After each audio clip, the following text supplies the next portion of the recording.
اب امام بنائے گا کون؟ خدا نے یہ کام مخلوق کو دیا ہی نہیں. اگر تم اپنی مرضی کا امام بناؤ گے تو اس کے پاس یہ اختیار کیسے آئے گا کہ وہ اللہ سے نعمتیں لے گا؟ لہٰذا اب خدا نے کہا کہ کیونکہ ہدایت پہنچانا میری ذمہ داری ہے تو ہادی بنانا بھی میری ذمہ داری ہے. مجھے پتا ہے کہ میں نے ہدایت کیسے پہنچانی ہے تو اس لیے میں نے ہادی بنایا. اب ہمارے ہاں 12 ائمہ ہیں اور یہ میرے مذہب کی سچائی ہے. جو 11 کو امام نہیں کہتے وہ 12ویں کو امام کہتے ہیں. کوئی حضرت مہدی نہیں کہتا, مہدی رضی اللہ نہیں کہتا, علی رضی اللہ, حسن رضی اللہ, حسین رضی اللہ, امام مہدی علیہ السلام. جملہ کہہ دوں اگر سن لو گے, جو علی کی تلوار سے نہیں ڈرے وہ 12ویں کی ذوالفقار سے ڈر رہے ہیں.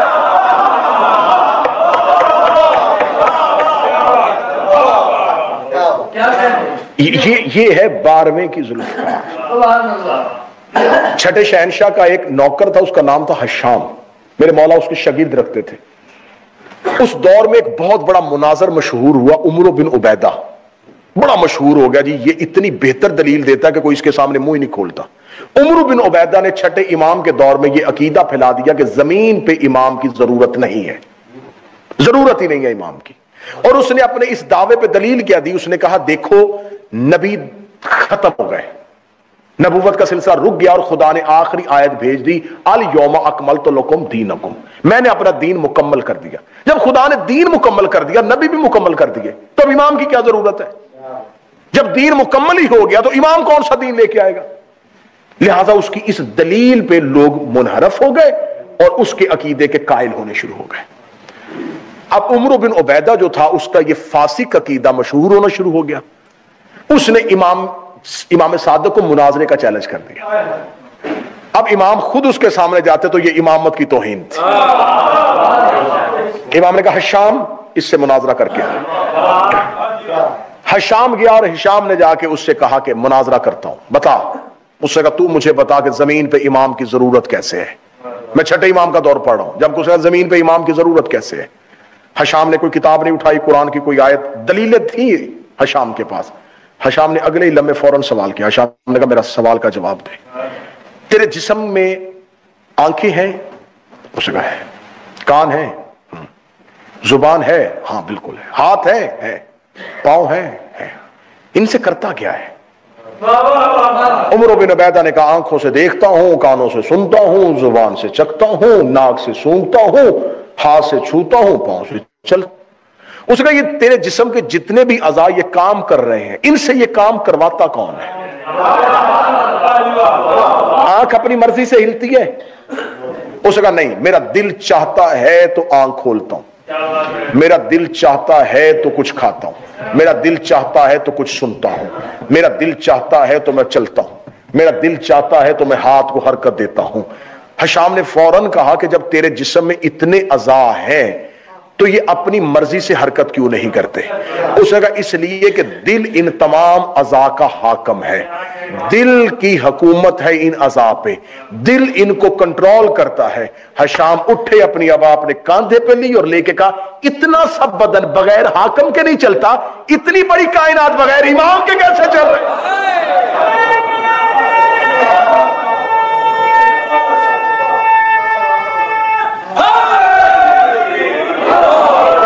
حشام نے کہا جیسے تیرے جسم کے اعضاء ہیں ویسے ہی کائنات میں سورج, چاند, زمین, آسمان, بادل ہیں. ان میں سے نہ سورج اپنی مرضی سے طلوع ہو سکتا ہے نہ چاند. اگر یہ ساری چیزیں بغیر کنٹرول کرنے والے کے ہوں اور انہیں اپنا اختیار دے دیا چاہے تو جب جی چاہے سورج آ جائے, ادھر سے چاند چل پڑے, سورج اور چاند اکٹھے ہو جائیں, تو یہ نظام کیسے چلے گا؟ کوئی ہے جو سورج کو حکم دیتا رک اب, چاند کو حکم دیتا اب آ, بادل کو حکم دیتا برس, زمین کو حکم دیتا ہے اب اناج دے. امام نے فرمایا جیسے تیرا دل تیرے اعضاء کو حکم دیتا ہے ویسے ہی میرا امام کائنات کو حکم دیتا ہے.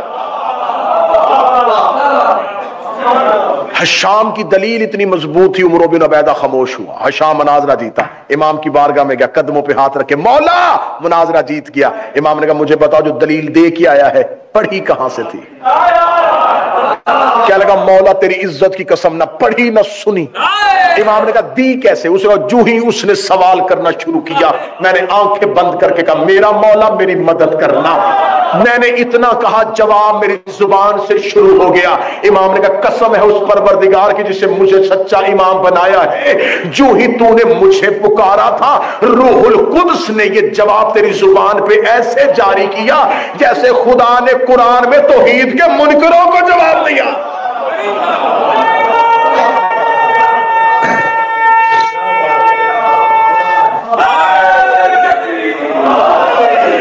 اب ہے ضرورت امام. ضرورت امام پڑھ دی. اب آئیے اگلا حصہ لے کے دیں، اور یہ میری کا اہم ترین حصہ، اس میں نتیجہ، اس میں خلاصہ، اس میں پیغام، اس میں مواضع حسنہ، سب کچھ اس حصے میں. امام کی ضرورت ہے، امام ہونا چاہیے. امام ہم اپنی مرضی سے نہیں بنا سکتے، اس میں میں دلائل دے چکا، برہان دے چکا، جتنی دلیلیں تھیں موضوع اور بہتر وہ دے چکا. اب ہمارے ہاں یہ ہے کہ ہمارے 12 ہیں، 11 آ چکے ہیں اور 12واں ابھی ظاہر.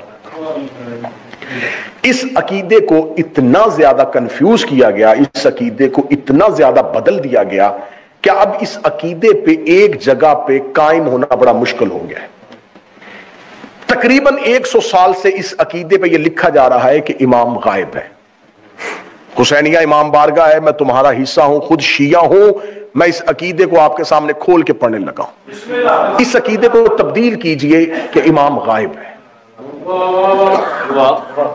یہ امام کا اختیار نہیں، امام کی توہین ہے. میں دلیل دینے لگا ہوں. چوتھے امام سے کسی بندے نے پوچھا مولا آپ علم غیب جانتے؟ فرمایا ہم نہیں جانتے. اس کا آپ علم غیب نہیں جانتے؟ فرمایا کوئی چیز ہم سے غیب ہے ہی نہیں.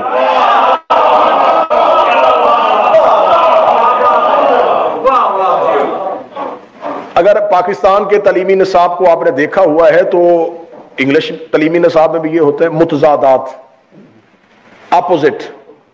دن، سورج، مشرق، حاضر، غائب. غائب جو ہے وہ حاضر کا متضاد ہے. جو چیز غائب ہوتی ہے وہ حاضر نہیں ہوتی. لفظ بڑا بہترین دینے لگا ہوں، بڑا ہی بہترین دینے لگا ہوں، اس کو وصول کیجئے گا. امام کا حضور ہو چکا ہے، ظہور باقی ہے. امام حاضر ہے، ظاہر نہیں. ایک عقیدہ یہ رکھنا ہے آج کے بعد، یہ نہیں کہنا کہ ہمارا امام غائب ہے. امام حاضر ہے، ابھی ظاہر نہیں. جیسے 13 رجب کو علی ظاہر ہوئے تھے پہلے سے، 17 ربیع الاول کو رسول ظاہر ہوئے تھے، 3 شعبان کو حسین ظاہر ہوئے. ان کا ظہور باقی ہوتا ہے، حضور موجود ہے. اگر وہ حاضر نہیں تو ہماری دعائیں کون سنتا ہے؟ حاضر نہیں تو نظام کائنات کون چلا رہا؟ لہذا یہ عقیدہ تبدیل کے امام حاضر نہیں، حضور ان کا ہے، ظہور نہیں. پھر آپ یہ کہتے ہیں کہ جی کتابوں میں لفظ غائب نہیں ہے، غیبت ہے. غائب اور غیبت میں بڑا فرق ہوتا ہے. اور یہ غیبت بھی ان کی طرف سے نہیں، ہماری طرف سے. غیبت کا پردہ ان کے چہرے پہ نہیں، ہماری آنکھوں پہ ہے. یہ کہہ دینا کہ امام ابھی موجود نہیں ہے، امام ابھی آئے نہیں ہیں، امام ہے نہیں. اب ہم سے جواب پوچھنے والے ہمارے عقیدے کے کہتے تمہارا امام ہے تو وہ سامنے کیوں نہیں آتا؟ اس امام کا کیا فائدہ جس سے سوال ہی کوئی نہ پوچھا جا سکے؟ اس امام کا کیا فائدہ جس سے بات ہی نہ کی جا سکے؟ جب نبی نے مکہ چھوڑا، ہجرت کی، تو رسول سیدھا مدینے نہیں آئے. شیعہ سنی تمام کتابیں کہتی ہیں رسول پہلے غار میں رکے، جس کا نام غار ثور. جو مکے کے مشرک تعاقب کر رہے تھے وہ تعاقب کرتے کرتے غار کے دہانے پہ پہنچے. جب وہ غار کے بالکل منہ پہ پہنچے تو خدا نے قدرت کے ساتھ وہاں پر ایک بیری کا درخت پیدا کیا. مکڑی نے جالا بن دیا، کبوتری نے گھونسلے میں انڈے رکھ دیے. مشرک جب پہنچے انہوں نے وہ 3 چیزیں دیکھی، انہیں یقین ہو گیا اس میں محمد نہیں. کیوں؟ انہوں نے کہا اتنی جلدی بیری کا درخت، مکڑی کا جالا، کبوتری کے انڈے، یہ اس بات کی دلیل ہے اس کے اندر کوئی نہیں. یہ کون تھا؟ اپنے دور کا پہلا محمد. پہلا محمد 3 دنیاوی پردوں کے اندر گیا اور مشرکوں نے نہیں پہچانا. میں جملہ پھر واپس لینے لگا اور پھر بدلنے دینے لگا ہوں. پہلا محمد 3 دنیاوی پردوں میں چھپ جائے تو مکے کے مشرک نہیں پہچانتے. آخری محمد توحید کے حجابوں میں چھپ جائے تو آج کے منکر کیسے پہچان سکتے؟ کیا بات! اللہ اکبر!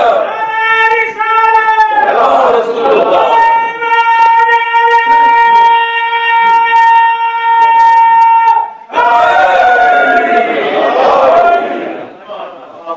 امام کا حاضر ہے، حضور ہے، ہماری مجلسوں میں آتے ہیں، ہمارے گھروں میں آتے ہیں. شب جمعہ قبر حسین پہ ہوتے ہیں، جمعہ نجف ہوتے ہیں، بیت اللہ کا طواف کرتے ہیں، مسجد جمکران میں آتے ہیں، مسجد سہلا میں ہوتے ہیں. تو اگر وہ غائب ہے تو ان جگہوں پہ کون آ رہا ہے؟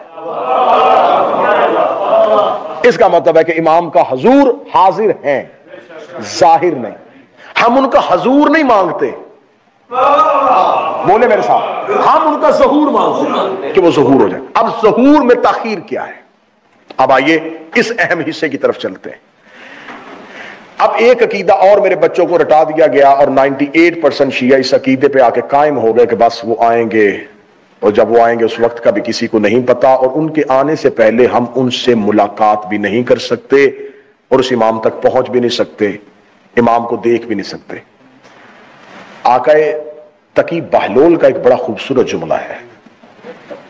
وہ یہ کہتے ہیں کہ اس آج کے دور کے شیعہ نے امام کو دیکھنا اہم سمجھ لیا ہے. ان کا تمہیں امام کو دیکھنا زیادہ اہم نہیں، زیادہ اہم یہ ہے کہ وہ تمہیں دیکھے. ہائے ہائے ہائے! اور انہوں نے جو نجف بھائی اگلا جملہ کہا، اس اگلے جملے نے آپ کے عقیدے مضبوط کر دینے ہیں. اس کا بہت سے لوگ مدینے میں علی کو دیکھ رہے تھے اور علی انہیں دیکھ ہی نہیں رہے تھے. کیا بات ہے! وہ علی کو دیکھ رہے تھے، علی انہیں دیکھنا پسند ہی نہیں کرتے تھے. کیا بات! تو کیا وہ جو اتنے لوگ مولا علی کو گزرتے ہوئے دیکھ رہے تھے، کیا ان کا دیکھنا ان کے لیے کوئی بہت بڑا نام ہو گیا؟ وہ دیکھ رہے تھے اور علی انہیں دیکھنا پسند ہی نہیں کرتے تھے. زیادہ اہم یہ نہیں ہے کہ تم امام کو دیکھو، زیادہ اہم یہ ہے کہ وہ تمہیں دیکھیں. زیادہ اہم یہ نہیں ہے کہ تم ان سے ملو، زیادہ اہم یہ ہے وہ تم سے ملے. اب یہ ملاقات کیسے ممکن ہے؟ امام سے رسول نے حدیث کہی، رسول نے فرمایا اگر کوئی اپنے دور کے امام کی معرفت کے بغیر مر گیا، جہالت کی نہیں، جہلیت کی، کیونکہ جہالت نقص نہیں ہے، ہم میں سے ہر کوئی جاہل ہے. مجھے تقریر کرنی آتی ہے، مجھے میڈیکل کا نہیں پتا. آپ میں سے ہر کوئی اپنے اپنے فن کا عالم ہے اور دوسرے فن کا جاہل ہے. جہالت نقص نہیں ہے، جہالت ہونا کوئی کمزوری نہیں ہے، جہلیت ہونا کمزوری ہے. جہالت اور جہلیت میں فرق کیا ہے؟ کسی چیز کا علم نہ ہو یہ جہالت ہے، کوئی چیز سامنے ہو اور بندہ اس کا علم نہ رکھے یہ جہلیت ہے. رسول کے زمین پہ اترنے سے پہلے جہالت کا زمانہ نہیں تھا، جہلیت کا زمانہ تھا. اللہ تھا وہ مان نہیں رہے تھے، رسول ان میں موجود تھا وہ مان نہیں رہے تھے. تو رسول نے فرمایا اگر تم نے اپنے وقت کے امام کی، یہ نہیں کہا محبت نہ کی، معرفت نہ کی. معرفت جاننے کو نہیں کہتے، پہچاننے کو کہتے. جاننا اور ہے، پہچاننا اور ہے. ساری دنیا علی کو جانتی ہے. نہیں لفظ واپس کرو، اچھا کر کے دیتا ہوں. سارے مسلمان مانتے ہیں علی فاتح خیبر ہے، سارے مسلمان مانتے ہیں علی فاتح بدر ہے، سارے مسلمان مانتے ہیں علی فاتح احد ہے، سارے مسلمان مانتے ہیں کہ علی پہلا نوازی ہے، سارے مسلمان مانتے ہیں کہ علی مولود کعبہ ہے. یہ جاننا کافی نہیں، علی ولی اللہ یہ پہچاننا ہے. فاتح خیبر ہے یہ جاننا ہے، ولایت علی پہچاننا ہے.